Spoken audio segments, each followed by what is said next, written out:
Hello friends. तो फिर से एक नए वीडियो का स्वागत है। और आज हम लोग जो इतिहास का हम लोग जो भारत में जो राष्ट्रवाद था उसको हम लोग जो टॉपिक कर रहे थे उसी में हम लोग आज बढ़ने वाले हैं और खिलाफत आंदोलन और असहयोग आंदोलन की ओर आगे बढ़ते हैं। ठीक है, तो इससे पहले कुछ वीडियो अपलोड कर दिए गए हैं जिसका प्लेलिस्ट बना दिया गया है। आप उस प्लेलिस्ट में जाकर और उस वीडियो को आप देख सकते हैं। ठीक है, और यदि चैनल पहली बार आया है तो चैनल को जरूर सब्सक्राइब कर लें और एक अगर अच्छा लगता है तो एक प्यारा सा ज़रूर कमेंट करें। तो चलिए आते हैं हम आगे। ठीक है, देखिए कहता है खिलाफत आंदोलन में यहाँ पे कि आज हम लोग करेंगे खिलाफत आंदोलन। इससे पहले रॉलेट एक्ट भी हम लोग कर लिए हैं तो उसका क्लास भी आप देख सकते हैं। ये है खिलाफत आंदोलन और हम लोग खिलाफत आंदोलन के बारे में चर्चा करते हैं। भारत में चलाया गया खिलाफत आंदोलन का प्रमुख कारण क्या था। ये बहुत प्रश्न अच्छा है कि भारत में चलाया गया खिलाफत आंदोलन, भारत में जो खिलाफत आंदोलन चलाया गया था उसका मुख्य कारण क्या था। तो अंग्रेज़ों ने जब प्रथम विश्व युद्ध हुआ था तो उसमें क्या किया कि तुर्की में मुस्लिम के सबसे बड़े जो अथी होते थे, ठीक है, जो बड़े मतलब एक क्या बोला जाता धार्मिक गुरु होते थे, उसका नाम था खलीफा कहलाता था। तो वो सोचते थे कि मतलब भारत के जो इतने भी हिंदू और मुस्लिम जो हैं उन लोगों को क्या करें, हम अपने युद्ध में शामिल करें और जब युद्ध जीत जाते हैं तो ये जो हिंदू मुस्लिम में जो खलीफा के जो लोग बातों मानते थे मुस्लिम लोग और एक थे, तो सोचते थे कि अगर एक लोग एक हो जाएंगे तो हम लोग को दिक्कत करेंगे। इसलिए इन लोग क्या किए, खलीफा को पद को ही मतलब तुर्की में खलीफा पद को ही इंग्लैंड द्वारा समाप्त किया जाना, मतलब अंग्रेज ने सोचा कि इन लोग तुर्की के जो खलीफा बैठते हैं उन्हीं को उस पद को समाप्त कीजिए, खलीफा पद। ठीक है, तो वो चीज़ उन लोग सोचे थे। इसीलिए भारत में खिलाफत आंदोलन मुस्लिम के द्वारा चलाया गया था और बाद में भारत में इसका जो प्रमुख नेता बन गए वो महात्मा गांधी ने इनको इसका बन गए थे। ठीक है, तो याद रखिएगा तुर्की में खलीफा पद को इंग्लैंड द्वारा समाप्त किया जाना। ठीक है, चलिए नेक्स्ट क्वेश्चन कहता है कि वर्ष 1919 ईस्वी में दिल्ली में आयोजित अखिल भारतीय खिलाफत कमेटी की अध्यक्षता किसने की। तो महात्मा गांधी ने।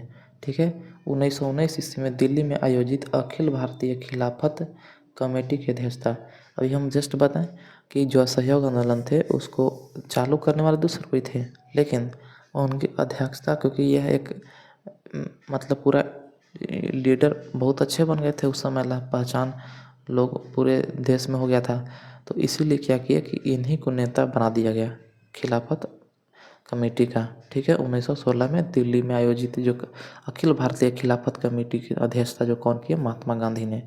चलिए आते हैं आगे, कुछ बॉक्स में यहाँ लिखा गया है उसको थोड़ा सा ज़रा ध्यान देंगे। ठीक है, यह कहता है कि 1920 ईस्वी में इलाहाबाद में आयोजित सम्मेलन के दौरान खिलाफत समिति के द्वारा गांधी जी को असहयोग आंदोलन प्रारंभ करने का अनुरोध किया गया। मतलब जब वहाँ 1920 में इलाहाबाद में आयोजित सम्मेलन, कांग्रेस का जो सम्मेलन होता था उसमें उसी के दौरान खिलाफत समिति के द्वारा मतलब जो खिलाफत आंदोलन जो चला रहे थे उन्हीं के समिति के द्वारा गांधी जी को असहयोग आंदोलन प्रारंभ करने का अनुरोध किया, मतलब आप करिए क्योंकि आपको ज़्यादा लोग जानते हैं तो वो थे। देखिए यही यहाँ पे बोल रहा है, यही इम्पोर्टेंट प्रश्न ध्यान देंगे कि खिलाफत आंदोलन के प्रमुख नेता कौन थे। तो शौकत अली और मोहम्मद अली। ठीक है, शौकत अली यानी कि इसको सीधे हम कहते हैं अली बंधु। ठीक है, अली बंधु कहते हैं इनको। ठीक है, अली बंधु, तो ध्यान देंगे। ठीक है, अगर ऑप्शन में अली बंधु भी आ जाए तो अच्छा है, क्योंकि देखिए लास्ट में लोग का अली अली लग रहा ना, इसलिए इन लोग के अली बंधु भी कहते हैं, शौकत अली और मोहम्मद अली। यही इन लोग दोनों ही शुरू किए थे क्योंकि दोनों मुस्लिम थे। तो फिर बाद में देखे कि ये जो बहुत विशाल रूप नहीं ले पाएगा तो महात्मा गांधी को लोग पूरे जानते थे, इसीलिए उनको क्या कर दिया गया, ये एक राष्ट्रीय नेता चुन दिया गया। चलिए, भारतीय राष्ट्रीय कांग्रेस ने पहला असहयोग आंदोलन किस वर्ष से प्रारंभ किया। तो 1920 ईस्वी में। ठीक है, भारतीय राष्ट्रीय कांग्रेस ने पहला असहयोग आंदोलन किस वर्ष प्रारंभ किया, 1920 में। ऐसे इसका शुरुआत 1919 में ही हो गया था असहयोग आंदोलन को, ठीक है।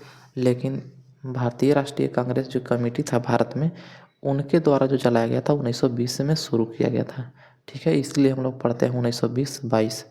देखिए फिर यहाँ कह रहा है कि वर्ष 1920 में नागपुर अधिवेशन में असहयोग आंदोलन के प्रस्ताव को किसने प्रस्तावित किया था? तो सी आर दास, ठीक है। देखिए सी आर दास। चलिए देखिए इनका नाम अगर आपको लगता है तो पूरा याद कर सकते हैं, चित्तरंजन दास, ठीक है। इनका पूरा नाम क्या है? चित्तरंजन। ध्यान देंगे इनका पूरा नाम ना तो गड़बड़ा जाएंगे, है ना। सी आर दास कई बार लोग नहीं समझते हैं, तो इनका नाम है चित्तरंजन दास, ठीक है। तो ऐसे याद रखिएगा, चित्तरंजन, चित्तरंजन, ठीक है, चित्तरंजन दास, ठीक है। ऐसे करके चित्तरंजन सी आर दास, तो ये चीज़ याद रखेंगे। चलिए आते हैं आगे। फिर कहता है यहाँ पे आगे कि असहयोग आंदोलन के दौरान किस व्यक्ति ने अपनी वकालत छोड़ दी? तो चित्तरंजन दास ने, इन्हीं ने, ठीक है। चलिए चित्तरंजन दास। असहयोग आंदोलन के दौरान किस व्यक्ति ने अपनी वकालत छोड़ दी? तो चित्तरंजन दास। स्वराज का नारा गांधी जी ने कब दिया था? ठीक है, करके स्वराज का नारा गांधी जी ने कब दिया था? तो ये दिए थे मतलब यहाँ का जो क्या बोल रहा है, असहयोग आंदोलन के समय, यानी स्वराज का नारा गांधी जी ने कब दिए? तो असहयोग आंदोलन के समय, ठीक है। असहयोग आंदोलन के समय स्वराज का नारा गांधी जी ने दिए थे, ठीक है। चलिए तो आते हैं हम लोग आगे, ठीक है। चलिए यहाँ पे कह रहा है इस बक्सा में दिया कि असहयोग आंदोलन के दौरान महात्मा गांधी ने कैसर हिंद की उपाधि त्याग दी, ठीक है। चलिए 1920, देखिए एक्चुअल में 1919 के जो जलियांवाला बाग था उसी में अपना त्याग दिए, ठीक है।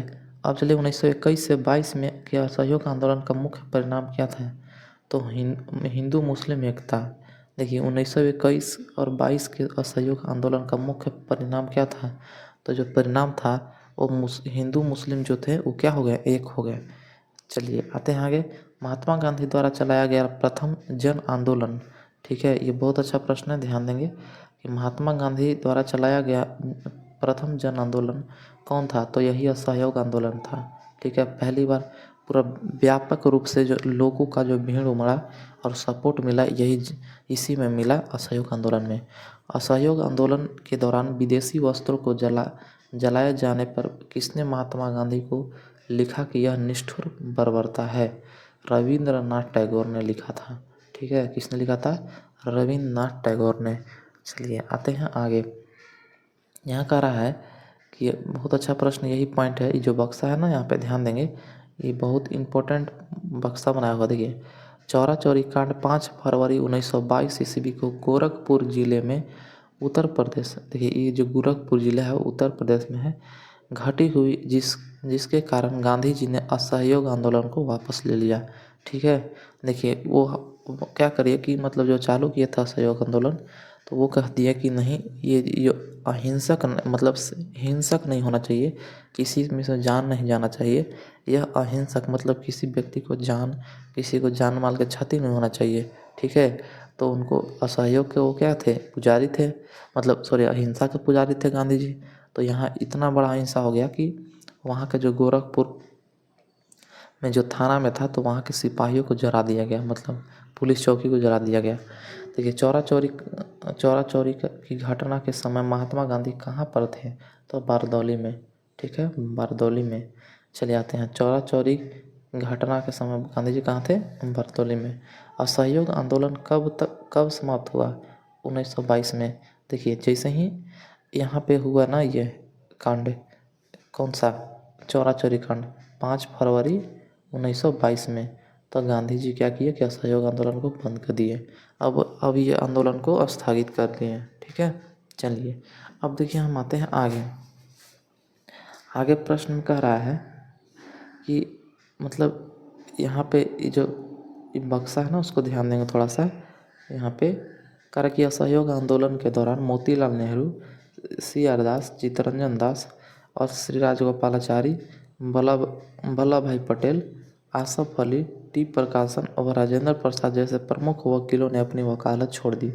ठीक है, तो ये सब वकील थे, ये सब पहले वकील का बहुत महत्व था, ये क्या कर दिए, सब वकील छोड़ दिए। देखिए अब आते हैं हम आगे। यहाँ कहता है अब टॉपिक जो है स्वराज पार्टी, कांग्रेस का लाहौर अधिवेशन एवं पूर्ण स्वराज प्रस्ताव। ठीक है, आते हैं आगे। यहाँ पे कह रहा है कि स्वराज पार्टी को किसने स्थापित किया था, तो चित्तरंजन दास और मोतीलाल नेहरू। ठीक है, स्वराज पार्टी 1923 ईस्वी में बनाया गया था। चौरा चौरी कांड के असफलता मतलब से हुआ था ना असहयोग आंदोलन, उसके बाद। चलिए देखिएगा इसको ध्यान से थोड़ा, है कि नहीं।